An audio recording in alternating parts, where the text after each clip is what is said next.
Hey, book club besties.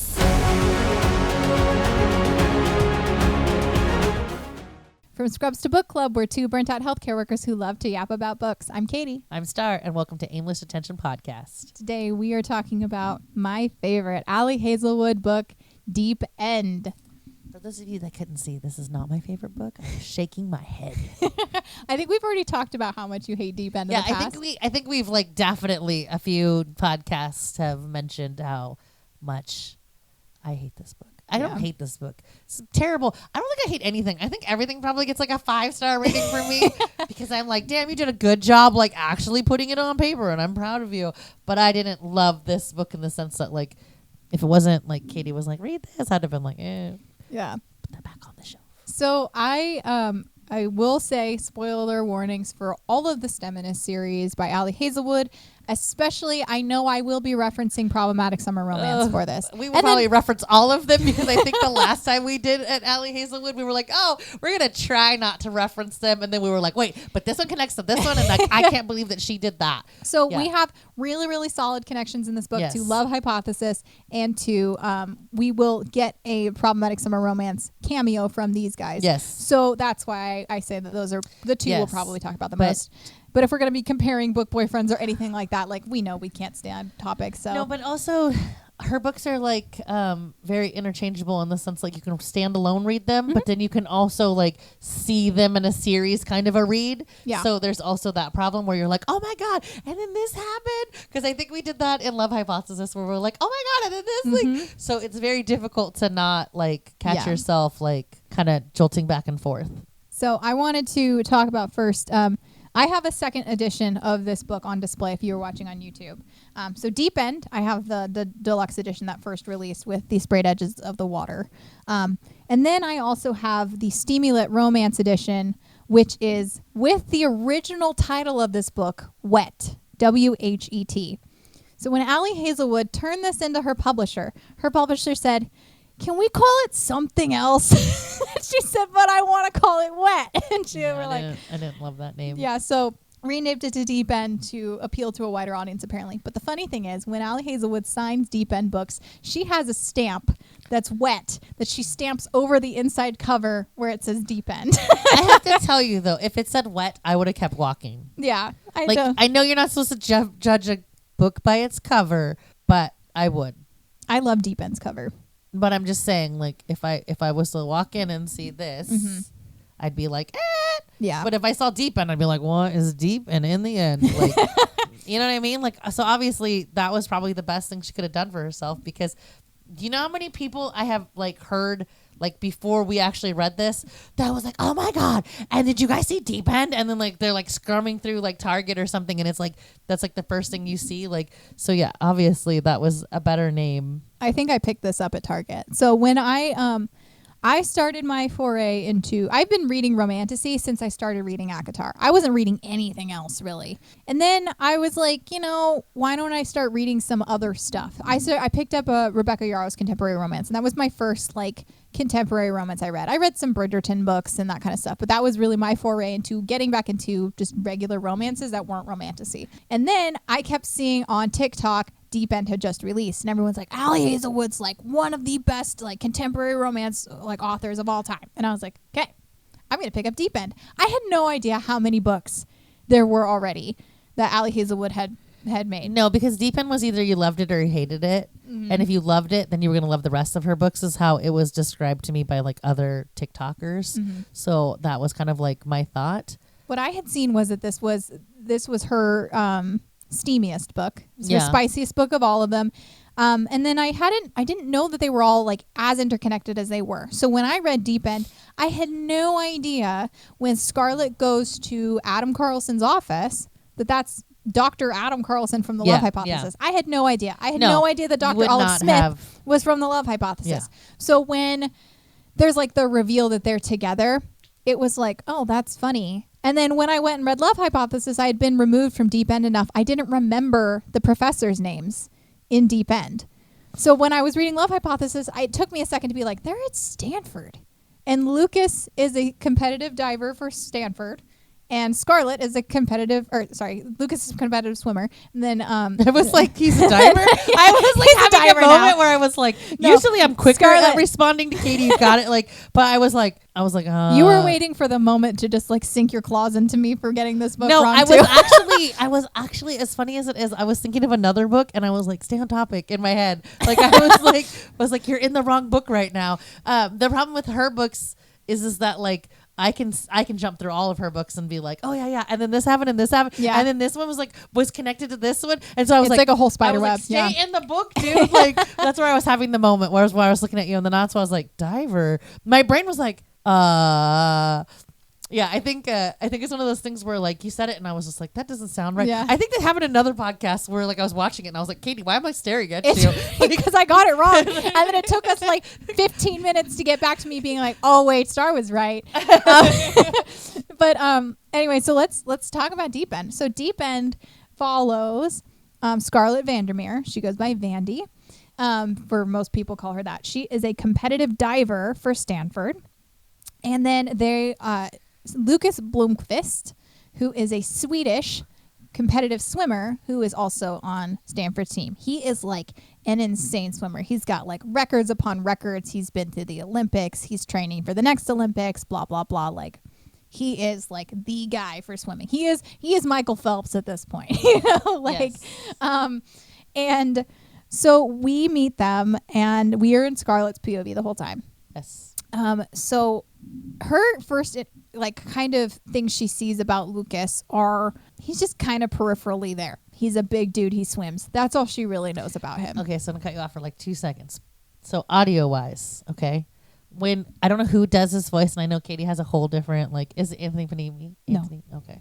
No. Just checking because Katie really likes his voice. I love Anthony Palmini's voice, but no, I'm talking about in this story. Like you wasn't this? No, it wasn't this one. It was the other one. See, now I'm doing it again. There's something about these but I pictured him as like I want to say okay, I'm not gonna sit here and bullshit. I pictured him as like a soccer player. Okay. Because they're like lean and but I'm talking like a Latin. I know he's not Latin, but for whatever reason, the whole story, I could not unsee him as like a Latin lover. This is part of the problem of the story, first of all. Second of all, the other problem of the story that I fucking can't stand, I had to cut her off for 2 seconds, is he's barefoot in a lot of it. Yes. And I don't know why, but I feel like that's more Latin than wherever the hell he's from in my head, and I think this is where I kept picturing him as Latin. But when you listen to the audio, he sounds Latin-y. I think he sounds Swedish-y to me, but it's Ben Holtzmoller. No, it sounded very Latin-y to me, so it was very difficult for me to not. So if you listen to the audio, you have to be very open-minded to the fact that whoever's reading it, it's not very white. I want to give credit to Ben Holtzmoller because he is fantastic in this book. Yeah, not only does he do a really good Swedish accent, he has to do a British accent, he does an American accent, and he also does an Australian accent as well. And he does different kinds of versions of the Swedish accent as well. I feel like I don't know. Felt very Latin to me. You don't know how many times I was like, listen to this, Daniel, listen to this. It's Latin-y. So that's so funny. It's very difficult. I think if you're reading it in your own head, though, I think it'd be easier. I think that sometimes I wish I could sit down and read. I don't have the patience for that. Star's too busy of a life to sit So here's the funny thing about Deep End. So like I said, I saw it on TikTok. This was my first foray in Ali Hazelwood. But then when I picked up Deep End and I started reading it, I could not put this book down. People have complained about the length of this book. I have seen that because I think it's her longest book she's written. But I would get home from work and I would look up at the clock and I'm like, oh my God, I needed to be asleep like an hour and a half ago. I cannot put this book down. And I don't know why. I think in all reality, what it comes down to is that I super relate to Scarlett. And maybe that's why I didn't like it. I was like, we'll kind of get into a little bit more, but let's talk about their story. So we first meet her first real encounter she has with Lucas. She's becoming friends with Penelope Ross. She's not super good friends with her right now. She's on the diving team with her. She kind of is acquaintances with her at that point. She wouldn't really call her like a good friend, but she's walking through Avery, which is their swimming training center, and she runs into Penn and Lucas, who have been together for ever, having an argument. And she views Lucas as a very like imposing figure. He's huge. He's very tall. He's very like blunt when he talks. And so when she sees that and she sees Penelope, she's like, what is going on? Like, are you being abusive to her? Right. And so then Penelope's like, it's not like that. And she like pulls her and I think Victoria into a closet. And she like explains like they've been having issues and all this kind of stuff. And she ends up opening up to Scarlett that Lucas and her sexually are like they're compatible when they have sex, but they both want different things when it comes to sex. Yeah, didn't she want like a threesome or something? Wasn't she like? So the threesomes do happen, but it was primarily because they were both seeking like just new ways to spice up their sex life. Because Lucas, they were starting to get. Lucas was interested in BDSM. He had researched it. He was interested in it. He really likes power exchange. He likes being in charge.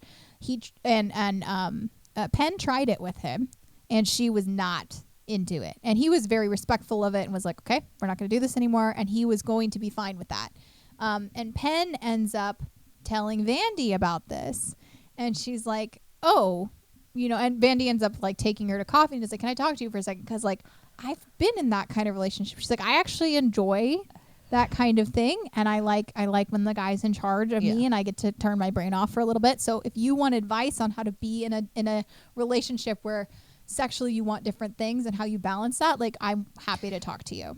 The other problem with this story, right, is you also have to have the wherefore to know where you are as a person. Like, so maybe like the problem with that they were having was like she not that she wasn't into it, but that like their relationship wasn't strong enough to withhold that power exchange that needed to come of it. Sure. So that was like, I think, another problem with that relationship to begin with, because she was kind of, I don't know, wasn't Penn kind of like, I don't want to say flighty, but I feel like she had like a lot of like growing up to do. She had a lot of growing up to do. Like, she just still didn't have the like, I don't know. And Penelope Diana Ross is, I have to say, especially for the internet, is the biggest negative point for a lot of people in this book, because Penn just causes problems for most of the book while also like pretending to be her friend, kind of. Is that but so? See, she's like every female you've ever been like friends with, though. Like it needed to happen because it's exactly how life is, though. You have to watch what you say, because you're like, that person's gonna like spin everything, tell everybody. Like, there's always like, she needed to be part of the story because, well, you had to have the breakup scene anyways, but she needed to be part of the story because you needed that like person that was like, this is college. These are kids growing up. These are not adults. That's true. Saying that I think like adults are just as bad, but the hard part with Penelope was that like she caused all of the problems. So she initiated everything for them and then got mad because she wasn't in a relationship herself anymore. Then now she's like, well, you can't have him. Why does he open up to you? Why is he soft with you? Why is he like, you took everything from me? And so we'll talk about that once we get towards the ending of this book. But like, what happens is they go to Coach Seema's house, who is the diving coach, and the swimming team's there. They do a lot of joint parties together, the diving and swimming team. Technically, they are one team, even though they compete in different ways, and it's not like the diving team scores get added to the swimmers or anything like that. Like, so, but they don't even travel together. Like, they have completely different meets going on. No, but they're I get all why one they're team. like one team, though. Like, yeah, well, and if you think about it, if you only have 6 divers on a team, like, that's not a lot to like build a like cohort of people. So I can see that. Yeah. But anyway, so she sees that fight go on. She has that heart-to-heart with Penn. They end up at Coach Seema's house. They're drinking his bathtub. Yeah, that was just like, it just reminds me of like prison wine. I don't know. It was just like, It's just like when my husband started making wine, but he doesn't drink wine. Yeah. So, and it was like my dad made wine 24% for a hot minute. alcohol. Yeah, like it's like my dad did for a minute. I was like, dude. And so, so Penn gets super drunk. Vandy hasn't had any. Lucas is not drinking at all either. And Penn's like, oh my God, you two should have sex because you both like being BDSM. And Scarlett's just like, why are you sharing this information? Especially, that's very intimate. It's like, super that's intimate. shit that you don't like. That shit you talk to your partner about. Exactly. That's not shit you blurt out at a party when like other people around that don't know you. And Lucas is unfazed because he's Lucas, but we also know he likes her. But like, he's just like, Penn, you're drunk. Let's go home. Like, he's like, I'm moving on from this. Let's whatever. He's like, you're making. He looks at Scarlett and he's like, you're making her uncomfortable. She hasn't breathed in like over a minute. And she's like, oh yeah, I haven't. She like takes a breath because he's always very aware of her all the time. There's multiple times in this book where he's like, breathe, Scarlett, it's okay. Like, it's gonna be fine. I was also thinking too, though, like in that particular scene, though, I don't know, dude. Penn had like a lot of like, I'm trying to think of like the word I'm trying to use in that situation. She had a lot of like hurt feelings, I guess would be the correct. Like she probably could see that he liked her, like that their relationship was already, because I'm gonna jump ahead. Because they were like kind of becoming like a situation of like where they were kind of already broken up ish. I think they were broken up, right? They were broken up, but they were still playing the game. Yes. So Penn had asked Lucas to not tell everybody because she was the head swimming. She was like, they just don't want to make it a thing, and so she's like, oh, it's just. I think they were both captains. They're like, let's just not make this a thing. And Lucas is like, I would rather just tell people, well, whatever. So Lucas goes along with it. He does tell his roommates though. His roommates knew right away that they had broken up. He was very clear because he was like, I'm not going to keep this secret because if I end up dating someone else, I'm not going to like not date someone because of this. Yes. And so Scarlett gets in this situation where she's like, yeah, you guys should have sex. And then they're like, thanks for sharing that. And then Penn especially him too, though. Like he's a very open guy. And if he didn't tell people, like you're really like, that's it. I don't know. That's a conversation that like you might have with your girlfriend, but yeah. Yeah. Penn was totally in the wrong for that. Yeah. And then a bunch of stuff happens. Penn ends up apologizing and saying like, I'm so sorry. That was never what should have happened. And then Penn goes to a party and I think that's where she meets Hot Teacher. But she's at a party. She's hanging out with some guy. Hot Teacher. I was like, who? She's at a party with a guy, and Scarlett was at Avery, and she's like, oh, fuck, the locker room's doing that thing where it locks and it won't let me back in, and like all my stuff, like my key to get into my apartment's there. Her roommate, we'll talk about her roommate Mariam, who's hilarious, and is a wrestler. But anyways, she calls Penn, and Penn's like, I'm just going to tell Lucas to come get you. And she's like, please don't tell Lucas to come get me. Like, this is really uncomfortable. And she's like, it's okay. Lucas will be there. And then Lucas comes and lets her in and everything. Yeah, and this is actually one of my favorite conversations that they have is during this conversation is there because Lucas just is like, so we're going to address the elephant in the room. I forgot about that. And she's like, maybe the elephant just has a tie, or he's like, maybe the elephant's tied up, and she's like, it has a ball gag in its mouth or whatever. And then she's like, she says, and doing what he's told, and he says, what a good little elephant. I'm just like, no, it's just wrong. I like totally butchered that delivery, but like, no, it was good enough that I was like, if you read the book, you would get it. I read that and I was just like, I have to say is probably one of the first books I read where I was like, oh, I think I have a praise kink because I was reading it and I was like, ooh, Lucas, okay. And then I definitely don't. I definitely was like, ugh. When you listen to, I have a couple comfort audiobooks. This is one of Katie's. Deep End is a comfort audiobook. Problematic Some Romance is a comfort. Which I don't know how this one is a comfort because I literally like, he's like ball gag and you're like, I don't know. He says not really my thing when they're no. gags. I'm saying that scene alone was already like when I was reading it, I was like, oh, I loved it because they were joking about it and they were like, I don't know. I thought they were having a fun time with it. And then, I don't know, Lucas just saying, what a good little elephant. I was like, but yeah, this is, again, when I was not so looking forward to the audiobook because when I read he was Swedish, I was like, how hot is a Swedish accent? Not to say anything about Swedish guys, but I was like, I don't know if a Swedish accent's like super hot. Oh my God, a Swedish accent is hot. But I was just like, damn, okay. So anyways, that happens, and then she goes home, and she gets an email that says, what you need, which is the subject line, and it says, if you decide to go for it, I think it should be me. And this book just, I don't know.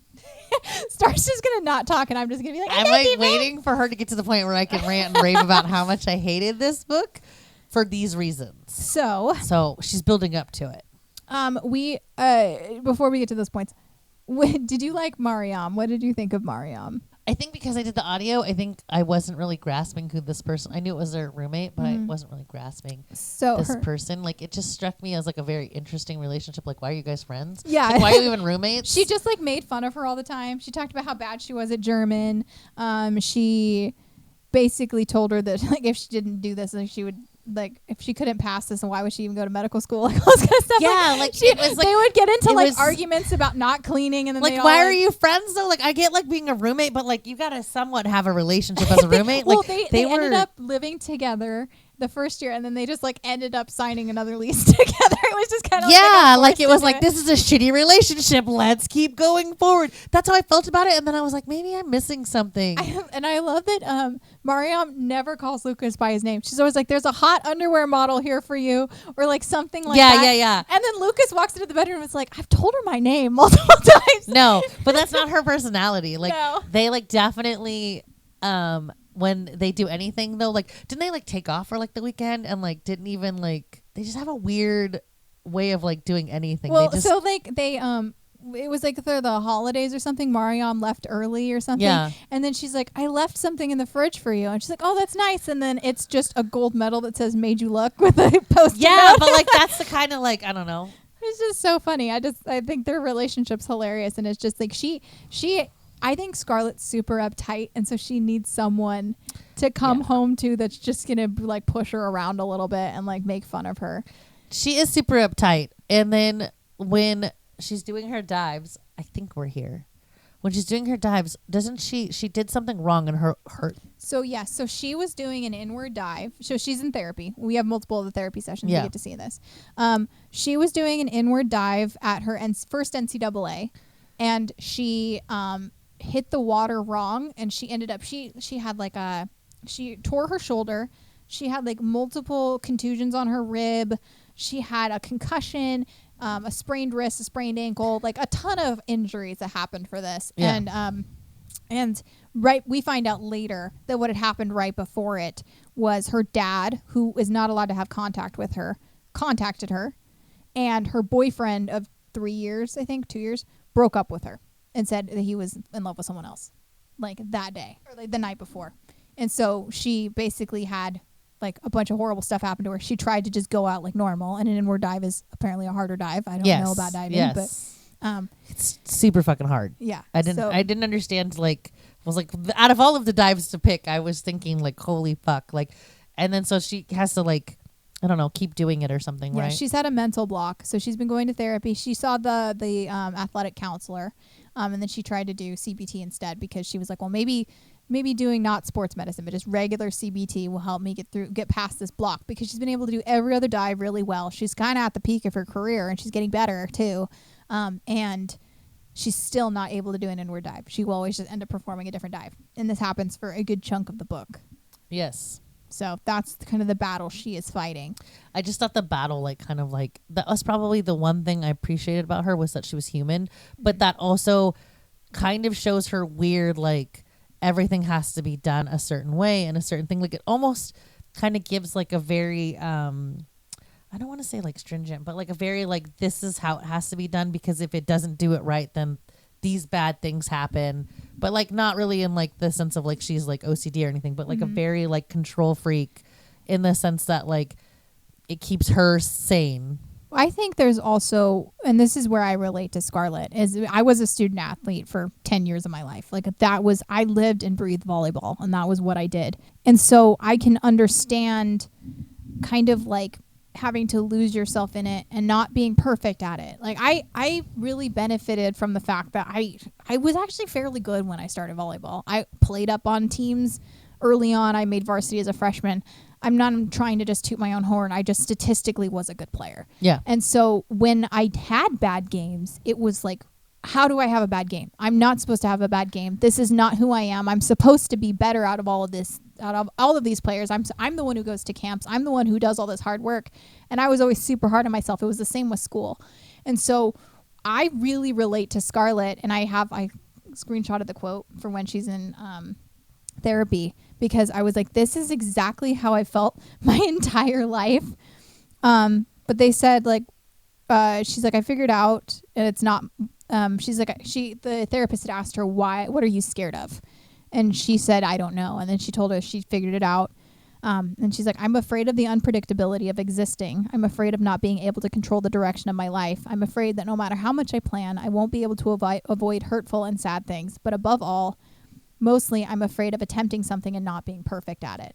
And that is 100% who I am as a person. That's my son.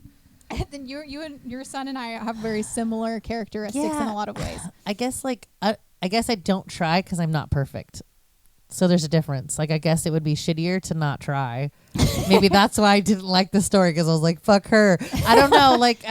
But I just don't try. Like, my best friend and I have this conversation all the time. She's like, you won't do it because you know you're not going to be good at it. Mm-hmm. So you just don't do it. And I'm like, no, that's fuck off. Like, you know what I mean? Like, why are you calling me out right now? Fuck off. Like, yeah, I think that's true. I think a lot of women are like that. I think that's where you get like that, like what people like perceive as like an OCD situation, because women need that, like, that security of, like, I don't want to say perfect, but women need a security. I think it's a perfectionism thing. I think that's what I know I deal with that. And that's why it's perfectionism? I think it's perfectionism because, I mean, she says that, like, I'm afraid of not being perfect. I mean, I understand that, but she also, like, she's also afraid that if she doesn't do like A, B, C, D, that something bad or sad's going to happen, which is what I took out of the whole thing when I read it. Because doesn't somebody in her family die? Is it her mom or somebody? Her mom died. Her mom died. Her dad was not a good guy, and her stepmom adopted her, who is the orthopedic surgeon. Yes, okay. But see, I guess, like, in my head, right, you lose security at any point in your life. What would have been her mother, right? You've lost security. So the security blanket is ripped from you. And I know this is going to, like, sound terrible, but the security blanket is ripped from you. So then you go into, like, a free-for-all, right? And the only way, and it tends to be women that do this, not all the time, because obviously my son does it, but you tend to go into a free-for-all, and the only thing you can do is make everything, like, a certain way. Mm-hmm. Which to other people looking in is like, well, that's kind of a weird, like, compulsive disorder, but it's not. It's you trying to, like, if A happens, then I'll avoid B, or if C happens, I'll avoid D. And so you become so less perfectionism, because I felt like her and I were similar in some ways, because I do a lot of the same things. Like, I'm very, very, like, strict with my life. I viewed Lucas as the more regimented one, though, than I did as Scarlett, because I felt like Scarlett really just, like I said, had a fear of not doing something well every time she went to try something. So, like, even with relationships, she was bad at German. She was bad at German, but she hated it. Didn't seem to bother her, though. No, it did bother her. She was super upset about it, because she's like, "Why do med schools require this?" But and again, it was a similar situation for me going into pharmacy school. I knew that was what I wanted to do. It's a similar rigorous course load for prereqs, but I just, like, I was so hard on myself when I wasn't doing well on things. And that's how Scarlett is. She'll shut down on herself. Okay, because my son's that way. I guess I don't see it that way, because my brain was like, okay, I can see, like,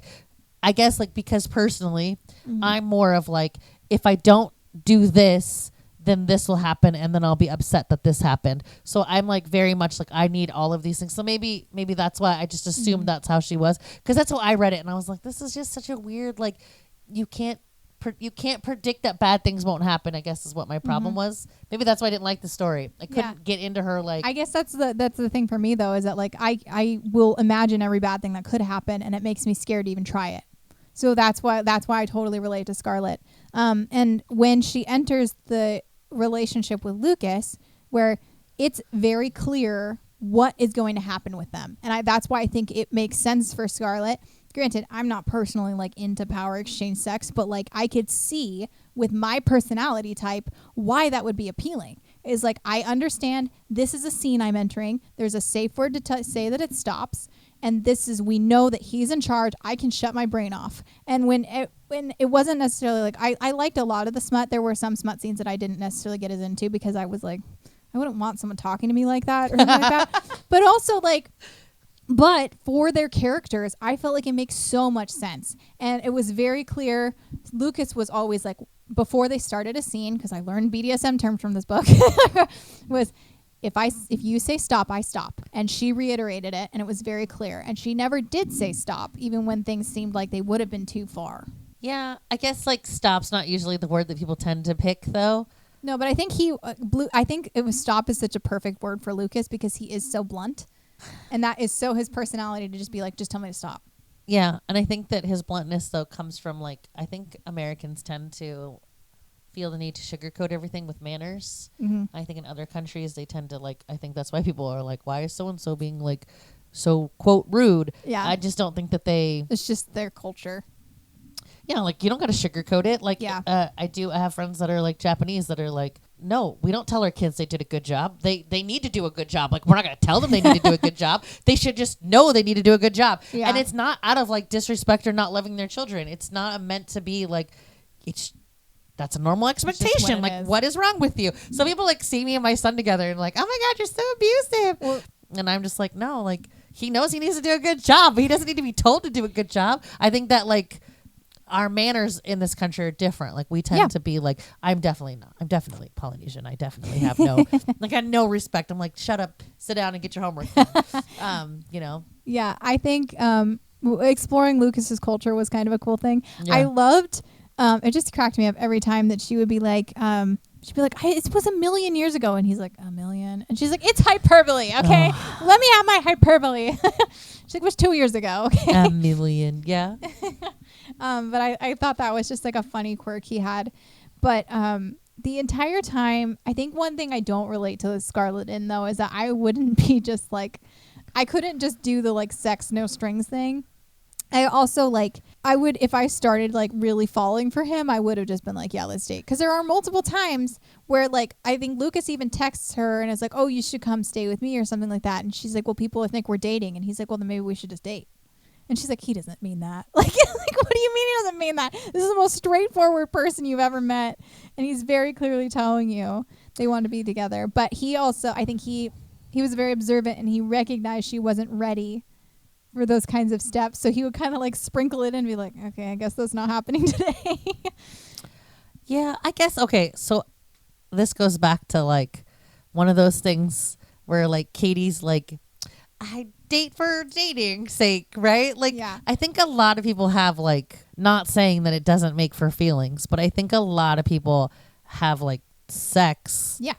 With multiple partners that are friends with benefits that don't actually like ever date them for the reasons, but there's reasons behind that. There's like a whole psychological, like, so I'm pretty sure her psychological reasoning was like not sound, but we haven't really gotten there yet because like, I don't know. This is why this story fucking irritated me. I have so many words and Katy hasn't gotten anywhere where I want to be like, I fucking hate this shit. I'm like, so far she likes what I talk about. So far she's just keeping her fucking, her mouth is bleeding from all of the shit she wants to be like. I just love it. Well, because there's a couple things I did. This is another one of those points where like I didn't see it that way. I was very much like, I was very much reading her as like, I keep wanting to say compulsive because that's how my brain, but I was very much reading her as like, I think I do it to my own son too, where like I see it as like a compulsion. Like you need to like, I didn't think about perfectionism. I think maybe I don't. It's because my son doesn't strike me as being perfect at anything. Like he's just like, whatever, I don't give a shit. But I do run around my house saying, what do bees get us? Our keys taken away. What do bees get us? Our keys taken away. Because like the other day he got like an 89.5 and I was like, what is that? Is that an A? Is that an A? And he was like, well, and I was like, is that an A? So I'm like, definitely have that slipper mentality. Come here, that's not a fucking A. Well, I didn't grow like my parents wanted me to succeed, but they never like I would if I had gotten a B. And I did get B's in high school. It didn't happen until my senior year, and I was super upset about it. But like my parents were never like they were always like, you're not defined by getting this A. It's your thing. But son, if you're watching this, do not listen to her. You will be murdered. No, I just never actually told him to his face. I know he watches these, by the way. I've never told him to his face. But if you are watching this, a trade school is fine. I am A-okay with a trade school. I went to a trade school. I work in a profession that is only trade school. I don't give a shit about college, but he's so driven that like it's hard to not be like, go for it. Woo! I think here's a good example, and I've told you this story before, but a perfect example of why I relate to Scarlett so much and why my personality formed so much. Yeah. When I was in first grade, we had it was a writing prompt. It was a paragraph we had to read. Yeah. And then you had to order the events that happened in the paragraph. I didn't understand the instructions because my teachers told us the instruction. I didn't understand what I was doing. So then I did it poorly. We were graded on a 1 to 5 scale, and then a 6 was like exemplary, which was just like, another thing. It was like A+. A++. It didn't happen very often, but 1 to 5 was the standard scoring system. And so we had to trade papers with a neighbor, grade the papers. I got mine back. And then the teacher went around the classroom and called our names and made us say the score we got. And I got a 1 on that assignment. And I was so embarrassed that I had done that poorly and I didn't understand the instructions. I was about to cry in the middle of class. And I literally, in my little first grade head, was like, I'm never having this happen to me again. And that was what fueled me for the rest of my schooling. I was like, I am never going to walk into school and be embarrassed about the way that I did things. I'm never going to not perform. It was like the way I was with volleyball. I played year round. I was practicing at home. I was going to multiple sports camps over the summer. That shit. Like I was like, I'm not going to do something and do it badly. Sick to me. Like when we set up this podcast, like I was talking to some people who were like, it's like, I mean, we have had some camera troubles in the past, but like, and even we've had microphone troubles too, and hopefully we're figuring them out as we go. I'm sorry. When we hand the microphones back and forth, that's what's causing the rustling. I'm working on fixing it. It's a process. This is like 3 months into the podcast, so you'll hear this, but we're trying. I promise. But that's the stuff that bothers me when I'm editing, and I'm like, this could have been so much better if I just didn't hand the microphone off and I didn't make this rustling noise, or if the camera had not been so blue today or so dark or whatever. And I'm like, it literally doesn't matter. This is why Katy does it all. Star's over there like, it looks great. It looks great. I'm like, we have like 20 something subscribers on YouTube. We get like 80 views on a video. That should be, I mean, that's pretty good for having like nobody, like it's just our family and friends that are listening to this podcast at That's this point. actually not true. My family has been talking about us a lot. My mom was like, it's cool. I kind of like it. Oh, can I get into your Audible? And I was like, sure. Here's my login. So yeah, like, no. So it definitely, she posted on her Facebook and stuff, and she posted it to like other people that listen to books. So no, we are crazy. Definitely getting, and I'm definitely getting likes from people I have no, like they're not on either one of our, cause we're open now. Mm-hmm. And so no, we are definitely getting more views. My biggest problem is that like, I'm like, who is watching this? And like, don't look me up, okay? I don't care. I do. So if you look me up, I think it was like 12 years ago, I did not do what the person said that I did. That's all over the internet. Have fun. Have fun finding that one, buddy, because that one's exciting. My best friend knows that story. She's like, oh shit. I need to Google, you know. She's like, oh shit. Oh shit. Hey. The internet is a fucking horrible thing, and I had to bury that shit hard, okay? Google fucking sucks. You fucking suck. You overlords. Stop fucking with people's lives. No, they almost took me under. Oh my God. Yeah. Wow. I need to know this. I lost a client because she Googled me and I didn't know. And thank God she called me. So I found the Google source, and it took me like 6 months, and Google would only bury it. So you have to deep dive me. All right. They only buried it. They won't get rid of it. I should sick my sister on you and see how long it takes them. I want to say I'll probably take them about 4 or 5 hours, because I definitely fucking got that shit buried. Like I Google myself every so often just to make sure. I have fucking such an easy name that it's like nope, it's got I did a great job. Oh my gosh. That fucking bitch almost like, you know what? And your husband was a good fucking lay, so in your fucking face. I hope you fucking watch this. That bitch tried to fucking ruin my life. I just fucking hate the internet for the fact that she tried to fucking ruin my life. She really did. She really like, and the shit she doesn't know. And I hope her husband fucking never tells her, and hope she goes to her grave not ever fucking knowing she was a fucking horrible person. Oh and my God. I gotta tell you one fucking quick like synopsis, just because it was so fucking funny, and I already got on the subject of it. My sister said, because the broad was like, I'm coming to your house. Like, da da da da da. And my sister was like, I'm gonna let her get one good punch. You deserve one fucking hit to the face for what you did, and then I'll take her out. And I was like, God. I was like, damn, I gotta get hit once. And she was like, yeah, consequences. And I was like, all right, I got you. Oh my gosh. Yeah, I would have taken that hit though. That's that broad was, she fucking like, internet's a fucking evil place. But have fun looking me up. I want to get you, everybody get. You want to talk about getting all like, look up Starr. You'll have a fun time.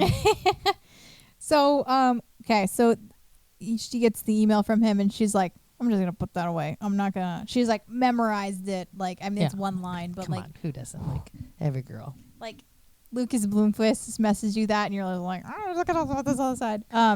But anyways, so she's like, I'm gonna ignore this. I got other shit going on. So she ends up getting. She talks about how she's in her computational biology class, and it is Dr. Carlson's computational biology class, and it says, come to my office. And so she does, and then she walks in, and Dr. Carlson's like, what do you want? And she's like, oh, I'm just here to talk to you. And he's like, okay, like, Because this she's is like, his personality. I If know. you read his book, you which would is know really that's his funny. personality. Now that I've read The Love Hypothesis, re-listened, I think I did the audiobook for the 3rd time now, so I read this book 4 times. I love this book.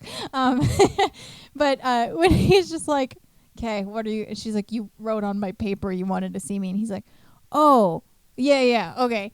So then he like tells her, he's like, I think you should work with my colleague, Dr. Smith. And stuff, and so she ends up sending him over there, or he sends her over there. Sorry, I'm just thinking about all the other books that something that I didn't catch though. Something I didn't catch though was that he writes on a sticky note that says like pumpkin spice for life or something like that, and then writes like the information for Dr. Smith and hands it to her, and she's just like, oh, maybe he just likes pumpkin spice. I don't know. Maybe this is what they use in the biology department. This is the one where department. my kids were making fun of like, you'll die on that hill, and I was like, lose friends. Lose friends on that hill.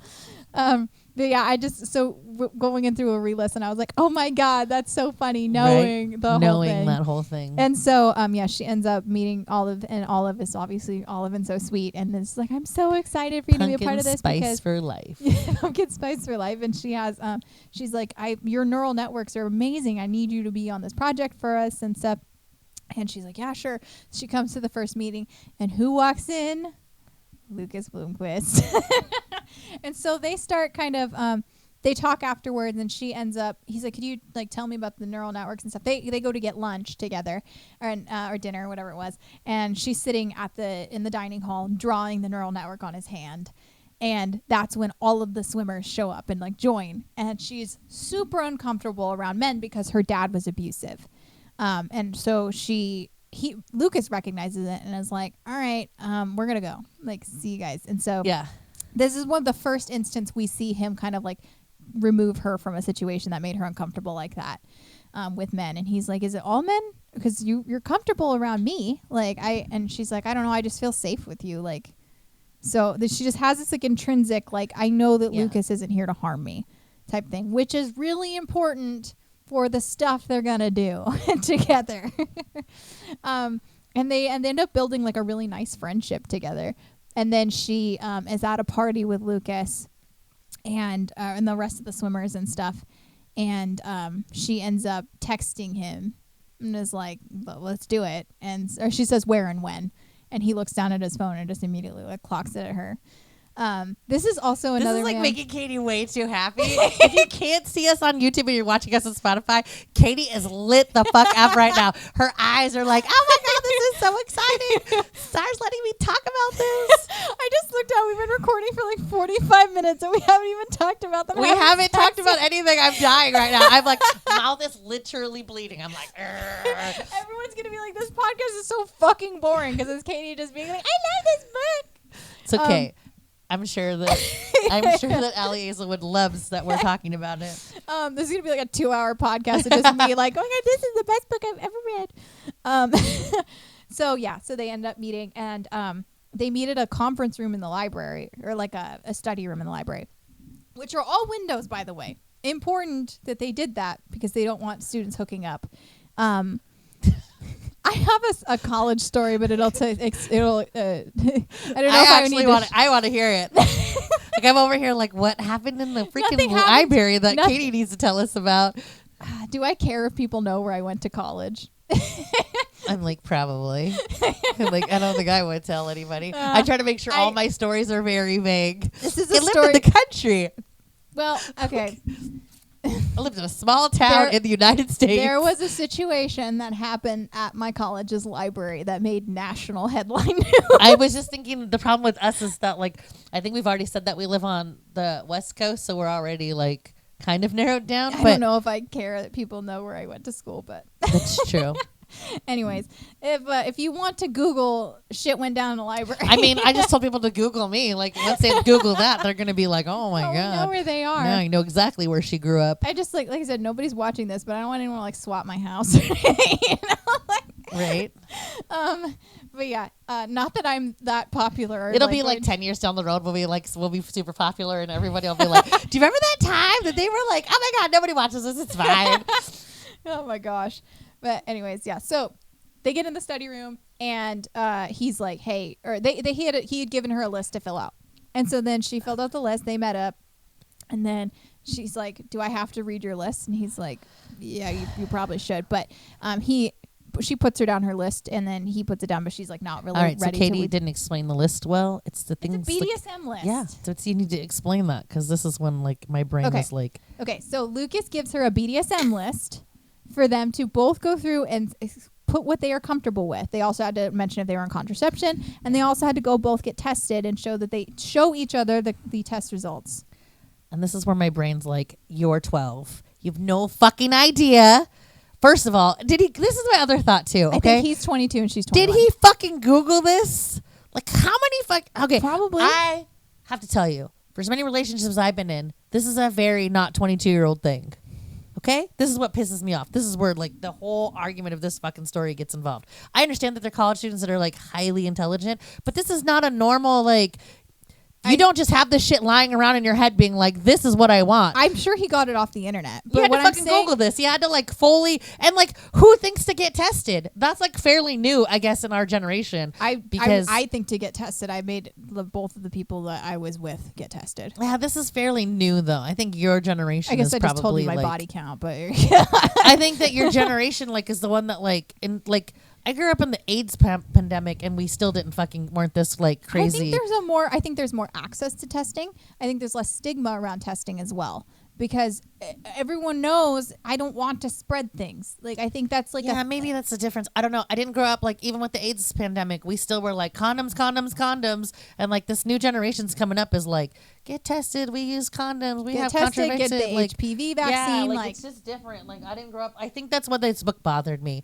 It was definitely not for my fucking age group. If you're like over the age of 40, it's probably not going to work for you. You're going to listen to it and be like, are you fucking kidding me? I don't know. I also can't imagine my 22-year-old freaking kids walking around being like, hey, baby, like, here's my list. I don't know. Like, this whole fucking story just irritated the shit out of me. I was just the whole time. I thought it made sense. Penelope even asked her how she got into this kind of stuff, and she said she started researching it. She saw porn, and she liked it, and she saw that kind of stuff, and that she is was true. Like, into it. So it doesn't make too is that your guys' fucking age group, the internet was huge. Like we didn't grow. Our internet was fucking slow, and you wanted a picture. It took 4 hours just to fucking download a picture of a chick's boobs. You would get like halfway through, and then the modem would sucking shit out. It could be true. I think there's access to information, and I also think it makes total sense that Lucas is a very specific person and he knows what he wants, because that is Lucas's personality.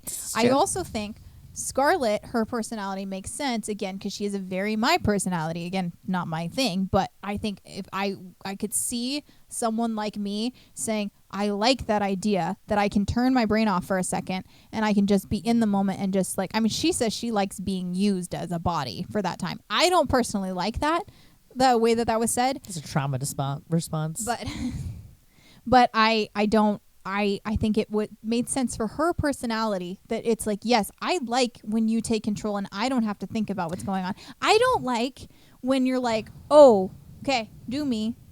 I don't like that. Like, now I'm like flustered because I don't know what to do. Like, that's how I feel if like something like that happens. It's just like, I don't know. This story really bothered me. I know it still not make me want to reread it. Like, that's all I could like. This story really bothered me. It bothered me in many ways though. Like, but now that you've said that, I didn't think about it though. There is definitely an age difference from like, I know we're like technically in the same, like, I think you're like the cutoff of what a millennial is. Yes, I'm like 1 year away. Extremely fucking elderly. I would definitely be on the what is it? Gen X. Yeah. Yeah, I definitely would be on that side. I so fucking should have been. I'm like on the cusp of it. I'm 2 years away from being a Gen Z. Yeah, I'm on the cusp of like, so maybe that's the difference. Like, because we didn't grow up, like our porn was still like, what videotape do you got, man? Like, bring me, oh shit, you got a fucking Playboy? Like, that's so exciting. Like, even though the internet was still kind of, but by the time I was 20, it kind of started to become better, but it still wasn't like, you weren't like, what is it? Pornhub wasn't a fucking thing. You didn't get to like, you couldn't just pull up their phone and be like, hey baby, would you like to try this? Like, what you think? You try like that? Would you like to click through the categories? Yeah, I just think that like, so we didn't really get like in 20, we were still like, okay dude, so like mom said to use a condom, like here's the condom. Like, I think like even like you opening a condom for your partner was like still like a, ooh, look at me, I'm so progressive. So I guess like maybe that's why I just struggled with this. It It was extremely progressive for me, including like, hey, we did thruples earlier on a different podcast, and I still can't fucking grasp the idea. I don't know. It's not the thruple thing or the fact that they're like, oh, I just totally hit my microphone. Sorry. I think we even talked about that. I don't know. It was just how progressive they were for being 22. Like, I'm not going to be like, oh. I think both of these characters, while Scarlett is, she struggles with some of her identity in this. I think she's a very self-assured person in a lot of ways. Which is while also crazy at 22. But that's how they, I mean, I give a shit if you are a fucking doctor. I'm talking to a doctor, and I'm going to tell you right now. I think a lot of people who are tracked like that, who like decided really on this is what they're doing, end up being like that. They're very like, this is what I'm going to do. This is what I want. Okay. It doesn't necessarily mean they're the most confident person. Is that a true statement for you? Yes. I guess I'm just fucking broken inside. I guess I'm over here not, like, it's a different personality, but I was very specific in the things that I wanted. Even when I knew, and granted, I still kind of made it happen. I was like, I want to be married and have 2 kids before 30. I ended up just deciding to have 1 kid, but I did that. I was very clear with my husband when we started dating that I don't see a point in being in a relationship longer than if you're in a relationship for a year and you're not engaged, what's the point? If you have dated for a year and you can't decide if you want to be with that person, what's the point of continuing on? That was I definitely am broken. I'm over here like 5 years is still too short. Well, my parents were together for like less than a year. And then they got engaged. And so I just look at something and I'm like, if you can't be with a person until, granted, if you're older, if you're like 17 years old, please date for longer than a year and decide you want to be with this person. But like if you are a grown adult and you can't decide within a year of being really close with this person that you want to spend the rest of your life with them, what is the point of still being with them? It's like, I'm going to reference Problematic Summer Romance. I was thinking it. Where Connor says it. Yeah, he's like, why do I need to treat you like a poison? Yeah. Yeah. He's like, I don't need to see if I need to take you in small doses. I want the whole thing. Yeah. And so I loved that because I'm like, yes, that is how dating is. You just slowly up the dosage to see if it'll kill you and decide you don't want to be around it anymore. And if you've done that for a year, what's the point? If the poison hasn't killed you in a year, is it really going to kill you later on? Granted, I was with a narcissist for 2 years. I was with a narcissist, and I can tell you, it's very easy to fall in love with that. Was I with a narcissist for a year and a half? Yes, but that was super toxic. When I was with, there is a major difference. I wasn't like, I'm going to marry this guy. I was just like, at that point, I was like, I don't want to date anyone else. Like, I just don't want to have to do this again. But when I met my husband, I was 2 weeks in and we were saying, I love you. And we were like only a couple months in being like, we're going to get married. And we were together for a year before we ended up getting engaged. But like, we've been together for 5 years, almost 6. And we've been married for almost 4. So like, that's just like how I feel like when you know type of thing. And that's why like when Connor said that, I'm like, yes, thank you. Obviously, I don't know. But that's my personality. I'm like, yes, that's the thing I want. That's what I'm doing. And so that was when I decided I'd be a pharmacist at 14. I was like, yep, doing that. Full track, done. Like, I don't stray from that. It's really, really hard for me if I stray from that. Like, I had... maybe that's why I didn't like this story, because it did not resonate at all for me. Like, I could see, like, a little bit of my son in this, but it did not resonate for me. Yeah. I did not have... You talked about something in school when you were, like, in the 1st grade. I think it was in the 7th grade, and we were sitting, and I couldn't spell words correctly. I still struggle with some spelling, but this was, like, a simple-ass word, like something most people could just spell, like, immediately. I don't know why, but I would always spell true, T-U-R-E. And I remember it's 7th grade. You're supposed to write true or false on the paper for the person so that they know if the answer was correct or wrong. And I handed it back to the person, and they spent the whole class period talking to the other students about how I couldn't spell true. Oh my God. Shit didn't bother me though. Like, I'm off the opposite of Katy. I was embarrassed. I was like, so what? Like, I think I even was like, so what the fuck do I care? I spelled T-U-R-E is still there. All right. So who gives a shit? Like, sorry, it's T-R-U-E. All right. Whoop-de-fucking-do. I think I remember doing that, but I've always been the class clown because I've never been able to be. And I'm not stupid in any way. No. There's no way I would have a fucking kid as smart as he is if I was stupid. You're intelligent. My problem is that, like, stupid shit, like, Like sometimes at work I'll do it with Daniel. I'll do it fucking Daniel. I'm so sorry if you watch this and I mention you all the fucking time. I love you, Daniel. It's because we spend so much fucking time together. I realized it the other day. I was like, yeah, I kind of missed him. I've been on vacation and I haven't had my Daniel dose. And by the time I leave for work though, just so you know, Daniel, I fucking hate you. By the end of our week, I'm like, I fucking hate that guy. Oh my God. But I'll like yell out like weird numbers and he'll like stare at me and be like, what the fuck does that mean?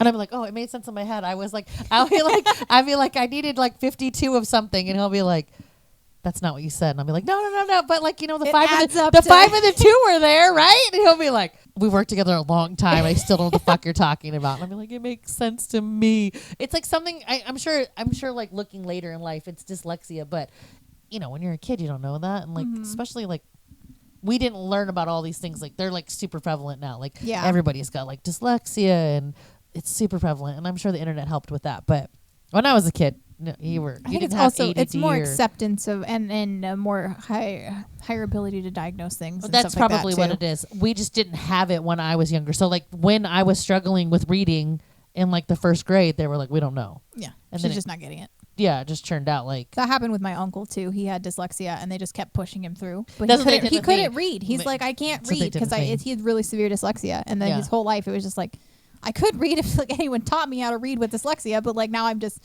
out of school, and what's the point at this point? So he could read, but like a tutor that like taught me how to read. Yeah. The problem was that like the biggest problem is that you become what's it called? You learn how to memorize. So like you memorize everything. Mm-hmm. So like I was joking the other day and I was like, I have like so many words that I like don't actually know how to like sound out. Really? Yeah. But I know the word. I'll be like, damn, that's da-da-da. And my son's like, you fucking cheater. And I'm like, hey, nobody said I had to sound it out. All right. I know the word. I know how to spell the word. Fuck off. Yeah. Fuck off. But yeah, that's a big problem though. Like with that, like, no, I'm glad that they like can diagnose it faster and kids are getting more help. Like it's just, something that I think if they wouldn't have pushed you through, like you said with your, like it would have been a different, but doesn't mean anything with intelligence. So I just need you guys to know that just because I can't fucking spell true. I do know how to spell it. TRUE. But in 7th grade, it was 7th grade because I can remember the exact classroom we were in. We were in history with Mr. Stanley, which he's like, oh, that fucking bitch is calling me out. And I remember him like not hearing it, like them like making fun of me. And I remember just being like class clowning and then getting in trouble because like it was like, screw it. Like, yeah, it's just easier to be the class clown and get in trouble than it would be to like just keep listening to it. Then again, we didn't have the internet to like so that explode us. So that's most likely where Lucas got his list. And so then they when she puts her list down and he reads it, he doesn't say anything. He just slams her up against the wall and kisses her. And that's right. And she's like, oh my gosh, okay. So then he's like, yeah, we're gonna meet up soon. Like he had a bunch of stuff going on that was crazy. And there was they had a bunch of cuts that happened at the on the swim team. Yeah. And so he was like, okay, well, we'll do this later. We're at almost an hour and we haven't even talked about the smut. Because this is like maybe a podcast we don't talk about smut. Yeah, honestly. But so anyways, they end up meeting up, and the first time that they actually do something is in poor Olive Smith's lab. He says, I want you to go down on me. Because she ends up in the lab on a Saturday, and he just ends up being there too. And he's like, okay, well, let's do this. I'm totally in the wrong book in my head. I'm like, wait, is this when they share chips? And I'm like, that's not the right story. No. Question, though. There was a comment I saw. Do you think there was aftercare in this book? Damn, sorry, I'm thinking. It's okay. I can cut silences. That's true. You can cut all of this because I can't fucking think of it. I want to say no. You want to say no? I want to say no, but then I also want to say yes because there's like 2 or 3 points where he does like, I'm going to go with no. There are points where he does do things, but I'm going to go with no. I would say yes. So the first time that she goes down on him, and then he takes her back to his house and he slices up apple for her. Because she didn't realize she was hungry. He feeds her 2 apples, and then he takes her upstairs to have sex with her. Kind of. They didn't have sex because he didn't have his test results yet because they didn't have... there's still bodily fluid exchange if you are humping each other with no pants on. Just so you know, as a healthcare professional... Oh my God, I have this conversation with children all the time. If you are having unprotected sexual contact with each other. Even if you are not having penetrative sex, you will still have the capability to exchange bodily fluids. Okay, I'm sorry. For all the people that are listening to this, they're like, God damn, those healthcare workers out here promoting healthy sex As a pharmacist, habits. please wear a condom if you do not have a test result back. It protects against STDs. Anyways, I just wanted to say that. But so then, yeah, they do that, and then he like kisses the bruises for her, and he like cuddles her and like tells her she's beautiful, and like he takes time. That's what I was meaning though. My brain was thinking like I wanted to say yes, but more because I felt like he did more emotional like help. Yeah, than I think the actual so too. like. And she does that. So she ends up. That's like the one time they're together. She's like, that was great. That's all I've ever wanted. Lucas also was like, that was amazing. And then Lucas has a character trait where if he wants something, he needs to see if he can live without it. So he did it when he got a new mattress. He slept on a hardwood floor for like a month just to prove he didn't need to have the mattress. He took cold showers for a long time. That Lucas and I think I should have been like more like Lucas, because I'm 100% that person. I'm like, do I really need this? I could do that. I'm not that stringent though, but that's only just due to like, life. Yes. So we don't find out that that's his character trait though. Scarlett's just like, he just ghosted me. We had sex. Yeah, I know. And she's spending, but the thing that sucks about it is because when you do something like that, she's like, okay, clearly I did it wrong. Like I've never been in an actual relationship like this. That was where I was like, dude, Lucas, what the fuck, man? Yeah, so but they had to have that breakup scene, right? Like, well, so a couple weeks later, Jan comes into town, Lucas's older brother, and Jan is like, Lucas, they run into her, and he's like, you should hang out with us. And then Scarlett's like, I don't think he wants me to be around. And then Lucas, and he's like, oh no, I can tell he wants you to be around. I would definitely when I saw him, I was like, that's me. I'm that character. You are Jan. I'm just like that, Jan's just like, no. And that's when she finds out that he does that, where he keeps things from himself just to see if he can live without it. That's like a definite athlete thing, though. Like, athletes are weird like that. Yeah. They're like, we have to abstain from such and such because it ruins our game if we have pre-game sex. Well, and Lucas also has, he has no problem with pre-game sex. No, I'm saying also, like athletes do that like weird, like they have like weird rituals that work for them. I used to write words on my wrists and stuff like that. But yeah, it's, she's like, so how long were you going to do that? And he was like 16 days or something like that. And she's just like, why? Like, what was the point? He was like, I don't know, I just have to do this. But part of kind of his whole complex of things that he has is that his mom died when he was 14. I think she had cancer. And he was at a swimming meet when it happened, and he was in a different country and wasn't able to come home. She forgot to mention he's an Olympic swimmer. I did mention that at the beginning. Okay. I said obviously, this is how much I hate this book. I wasn't even listening. Believe me, I already covered that. Lucas Bloomquist. Oh my god. Yeah, no, he's. There's so many things in my head that I want to scream about, but I'm like, we haven't talked about that, so I'm not going to talk about that. So that's the time where she's like, just don't do that. Like, why do that? So then they actually start like hooking up again after that. And I'm trying to decide how much of this to talk about, like smut-wise, because it doesn't really matter. At one point, she is she's over at his house, and then she's like, she ends up asking him to break into Avery for her because he has keys. Yeah. And they go, and she does an inward dive because he's like, I just stopped. I don't swim for other people, is what his point was. She's like, oh, isn't it like crazy? All these people are like so excited for you. And she always mentions the king of Sweden, and he's like, Sweden's a democracy. Like, and she's like, I Googled it. There's a king. And he's like, he has no power. Like, there's no point in talking to the king of Sweden. And so she does the inward dive, and he's like, and she's at one point, when she had mentioned she was having an issue with inward dives, he was like, I don't know which one that is. And she's like, you dated Penelope for years. How did you not know what an inward dive is? Their relationship was weird. Penelope's and his relationship was weird. I have to say, we didn't really talk about that, but like, they were like friends. Yeah, so that like just started dating because they were who they were. It's like the cheer captain and like the well, they both needed support. Guy. So his mom had just died, and she was dealing with fallout at her club.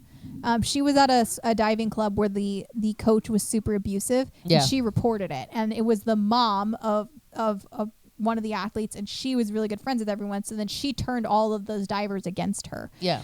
So she was dealing with the fallout of all that.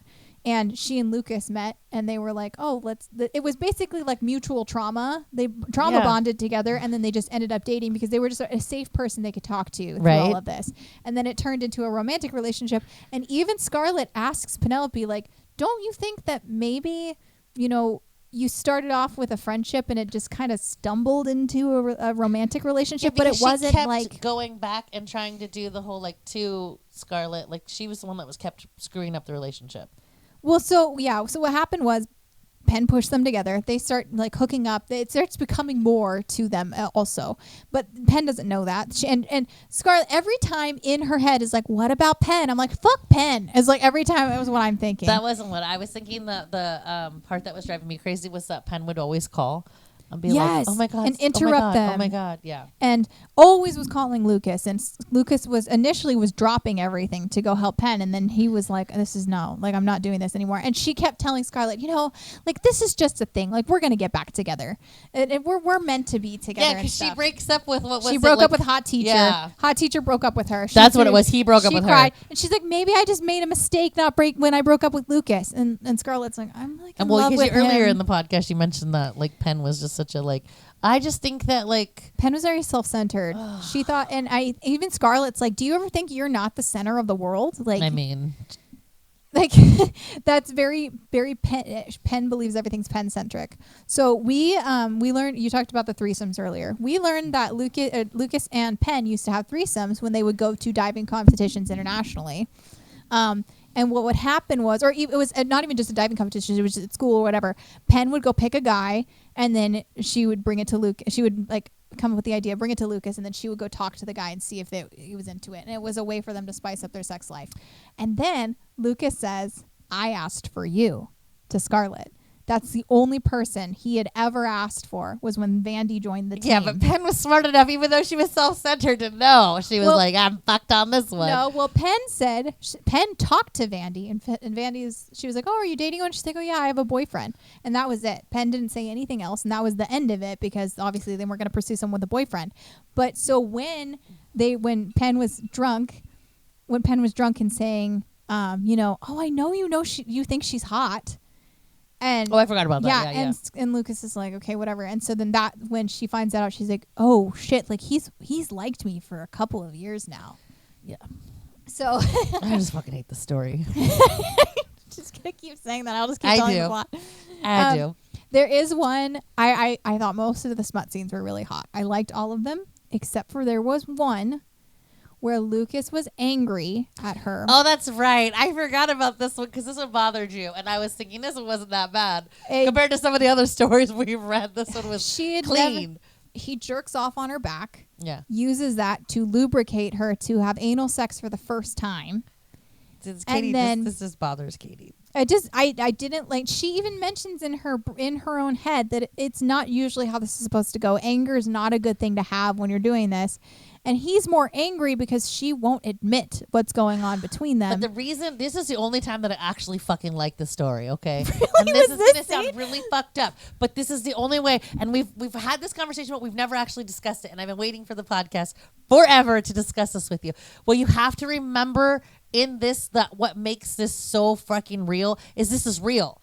The problem with this book that I can't fucking stand, and I love all of her books, so do not get me wrong, and I probably would still rate this at least a 4. This book is the most controversial book But the reason why is because in this kind of give-take relationship that they're in, even in the bedroom, that shit rolls over into all of your fucking life. Mm-hmm. Your life is a constant rolling battle of everything, right? You're battling, how do I feel today? How do you feel today?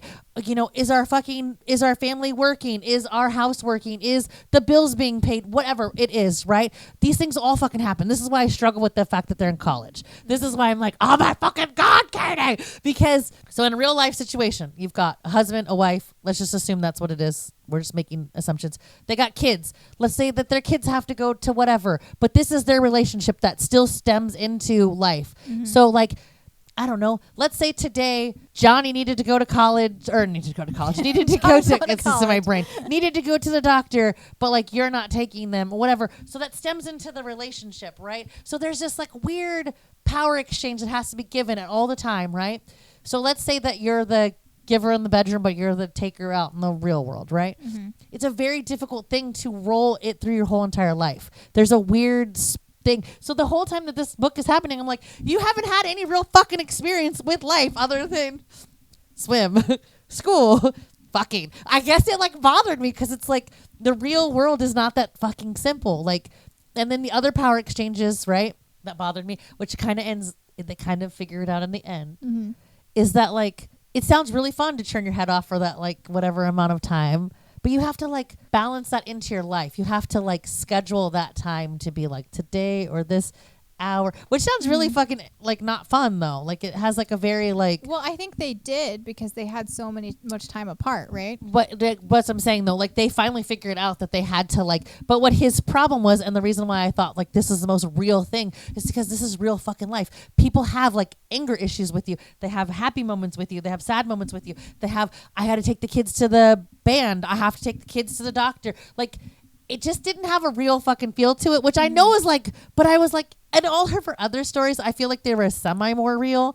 Like even when Connor and Maya, I was like, I'm gonna blank her name.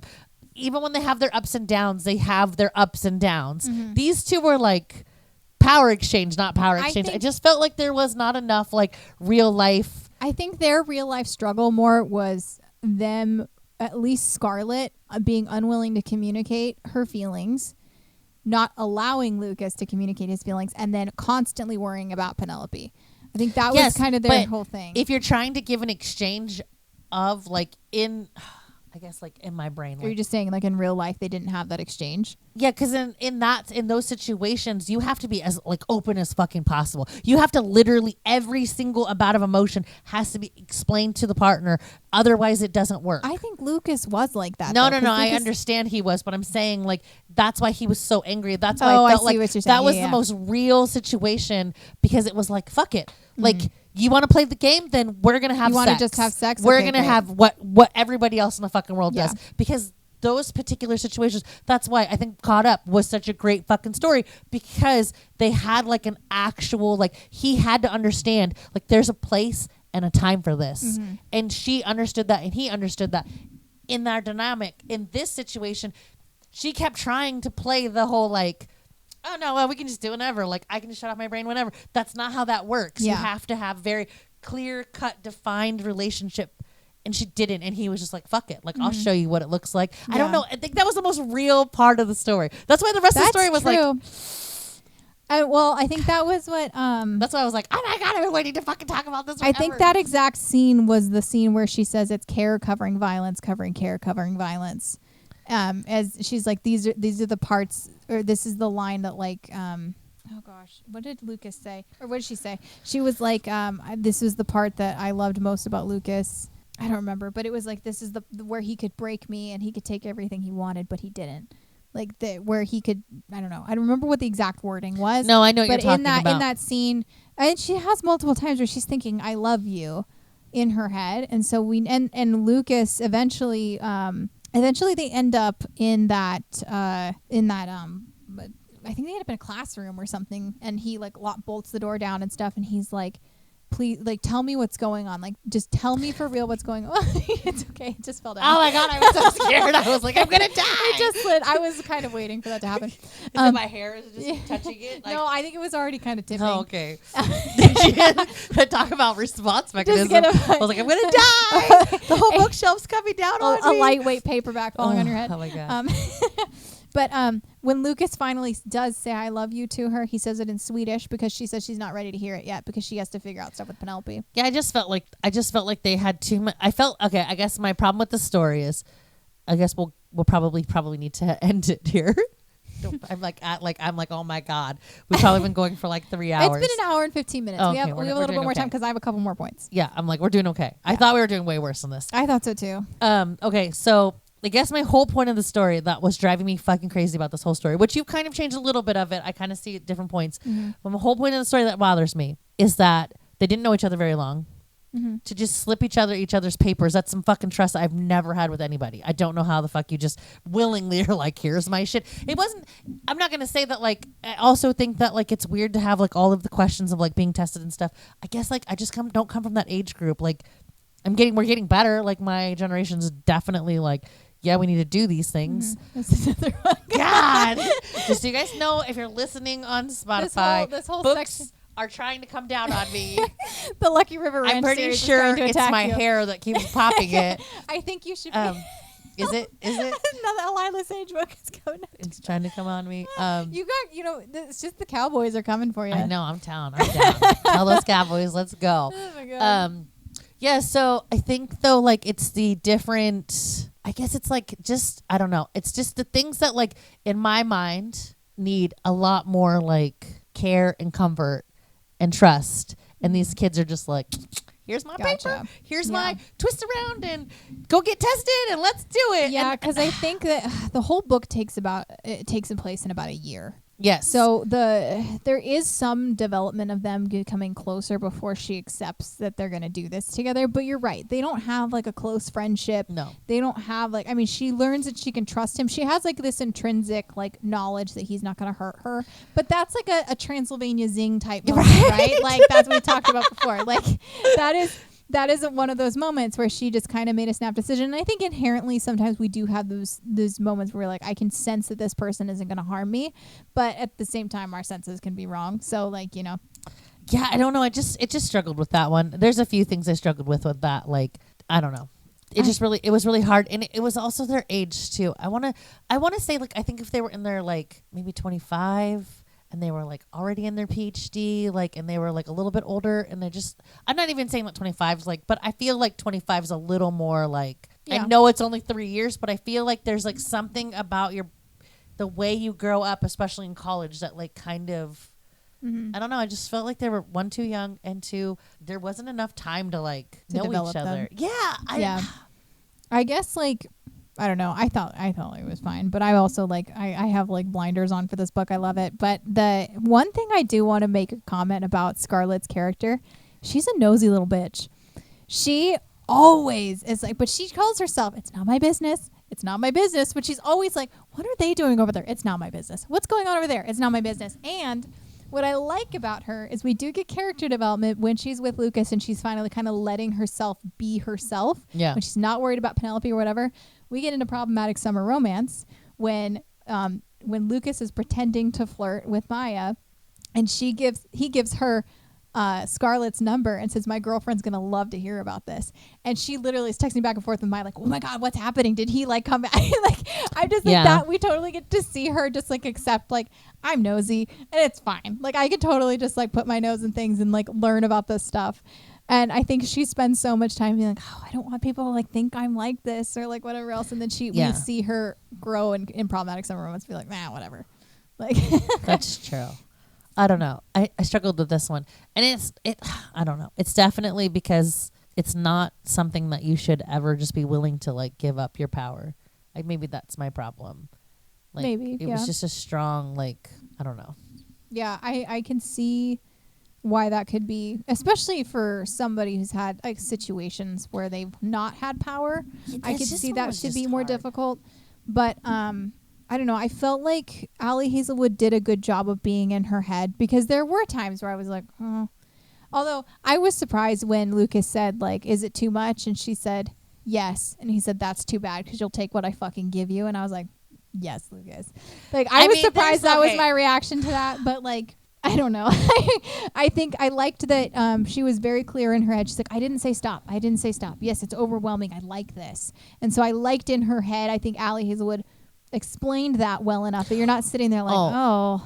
Yeah. Okay. So just so we're clear, she does a great job of explaining all of the things, and she does a great job of it. I'm not discontinuing. She's fantastic with consent. But I guess like my problem is that like I just felt like there was a lot of things I felt like were really terrible, like how young they are, how like too quick they were to do it.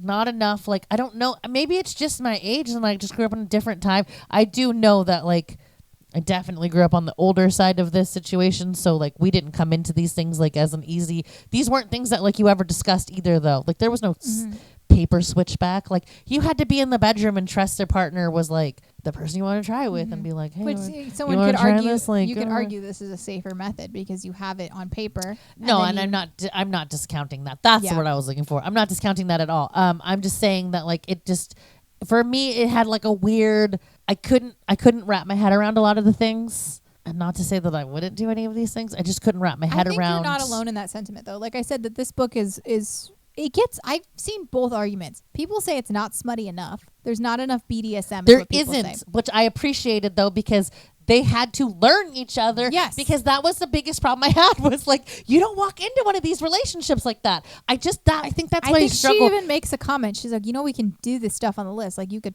flog me and stuff. And he's like, I know. We will. Like, I don't want to be flogged either, but like that she. It's not even the being flogged. It's the like, we could do the stuff on the list. Like, let's just be like, my brain is like, I think dude, that's also it's cool that you're like really fucking love this shit. But usually it's like a year down the road when your boyfriend and you are like, hey, like, let's get a little more like. Yeah, but if it's both their kink, then they're welcome to explore it. And I'm not discounting that at all. Again, I'm going to use that word twice now. No, it's fine.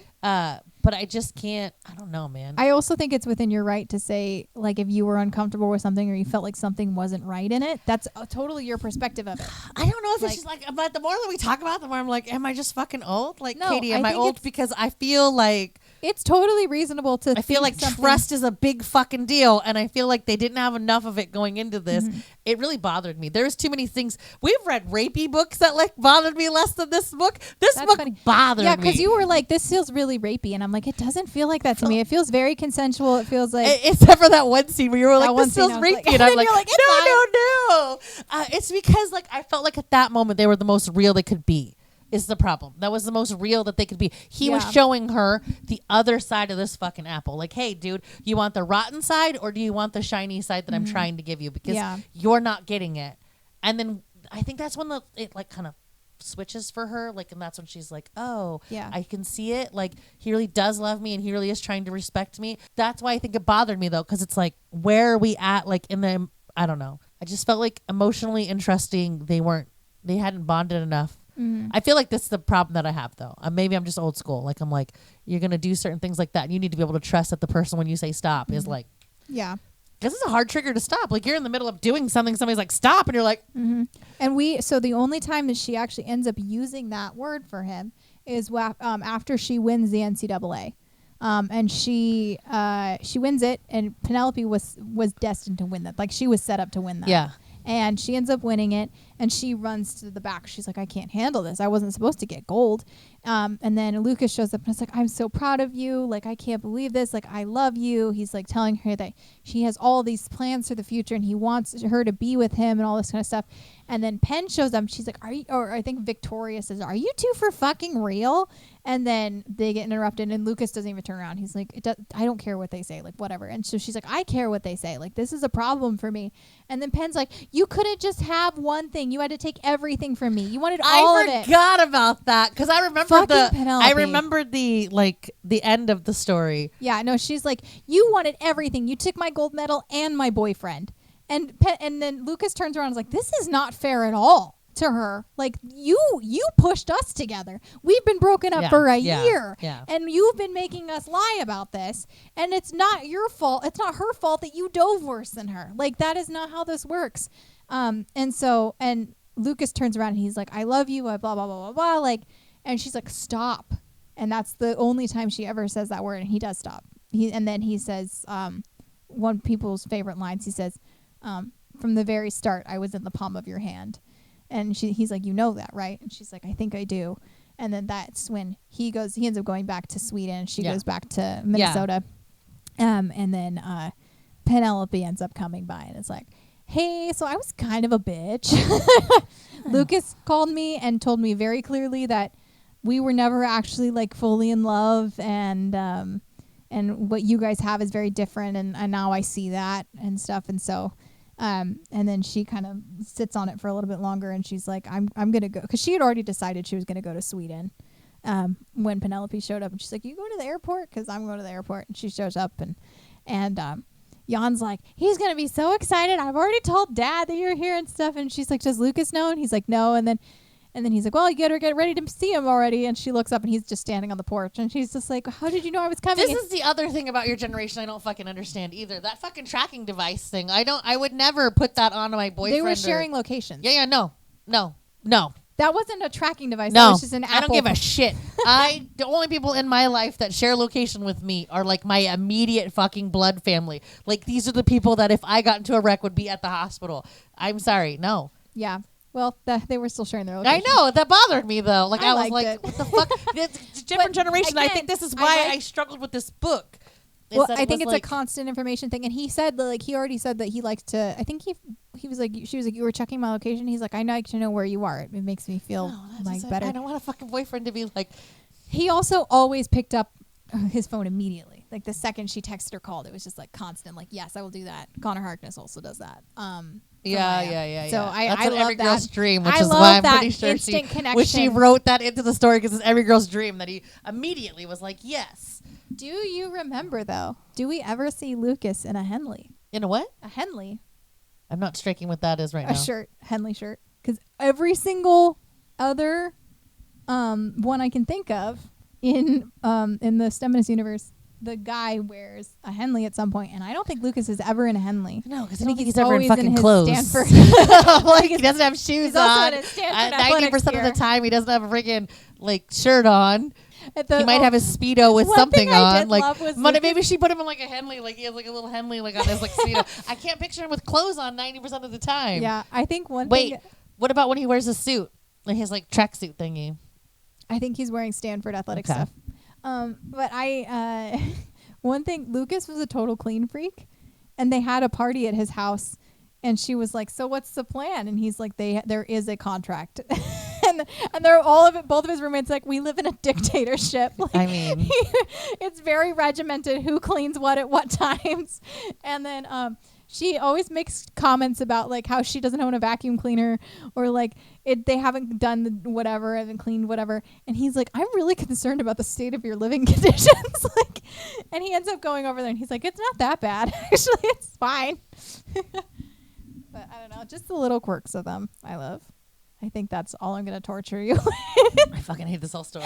I'm like, ooh, let me go listen to Deep End. I literally just re-listened to Problematic Summer Romance again because I just cycle through those books. It's like we have a book for the podcast. I'll listen to that, and I just go, oh, let's listen to Deep End. Star's like, I'm going to strangle you. And this one was just a struggle bus for me, and then I feel like the comments I want to make are like, just not. Yeah. I guess rating wise. Oh, this is a 6-star read for me. What does the stars go up to? 5? 5. This is my 6-star read. Oh my god. I have to give it a 4. The story itself was good. If we were doing overall story, it's definitely a 5. I would definitely read it. I think I struggled with a lot of things because I know in real life, I just don't want to get into my own personal, but I know in real life that's not how fucking life works, and that is not how clean shaven. You don't come out all sparkly, shiny. I know it's a book, but like 90% of her books, I feel, are as close to real as possible. Like I feel like she does a good job of like even in Love Hypothesis, it feels more real. Like she's, you're getting real, emotions. I don't know. I guess I relate to these characters so much that maybe I don't relate to them at all, and I'm just like, I don't know what the fuck is happening. I haven't had a book so recently where I was just like, oh my god, I'm this person. Like this perfectly encapsulates how I feel since I read Deep End, and it's just, I don't know, that I am Scarlet in a lot of ways. So it was nice to see me I have on a to page. be honest with you. There's only been one book recently that we've read that I was like, oh my god, Katy. No, I guess but usually you can kind of relate enough to the story that you're like, oh, you don't have to pick a character, but you can relate to it. This one just felt too didn't feel real to me. It felt very much like a very fictional, which is weird because the other stories that she does that are love romancy, I'm like, oh, okay, I can totally see that. Yeah. But this one I was like, it's like, no. And was this her first spicier book? I almost would argue Not in Love is spicier than this book. And Not in Love comes before? Mm-hmm. So the Deep End was her first book she released in 2025. And then she released Problematic Summer Romance. And then now she's released Mate. She has an audiobook. She is releasing pretty fast. I think she has 6 books coming out this month. or not this month, but this year. By the end of this year, there will be 6 new Ali Hazewoods. What's the other one? Because I know audiobook. she did Mate was like she was on she her. She had Deep End, Problematic, Summer Romance. Mate just came out. She had she has an Hot for Slayer came out, which is Audible and Amazon exclusive. Okay.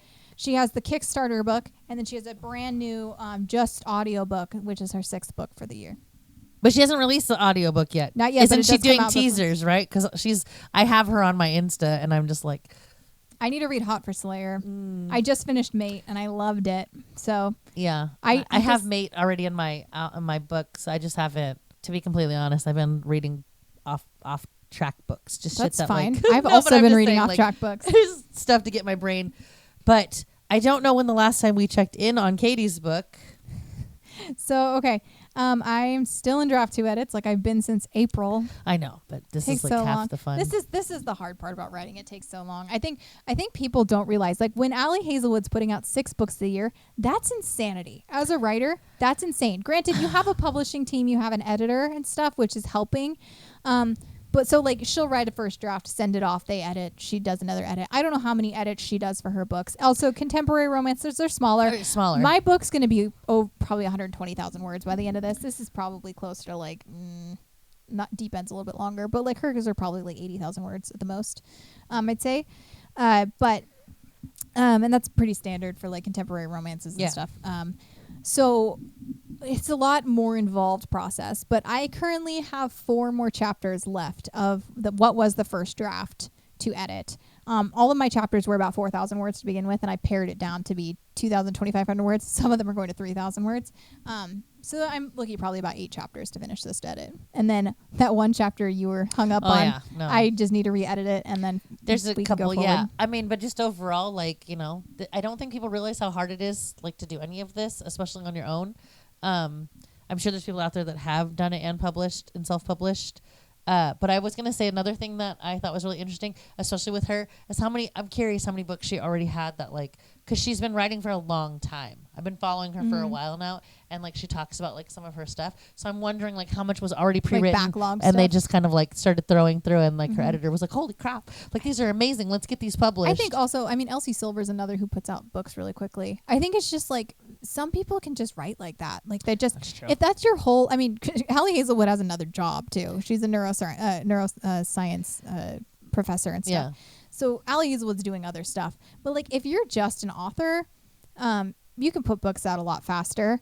Granted, it still takes a lot of time to write a book. So I didn't realize that until I got into this process, just how many drafts there are. Like, people keep asking me, like, my family's like, when's your book getting published? I'm like, dude, I'm not even done with, like, there's multiple rounds of edits. So there's developmental edits, which are just based on the story. And that's where I'm currently at. Like, I'm asking people to read my book and say, story-wise, I know writing there's problems, but story-wise, is this progressing properly?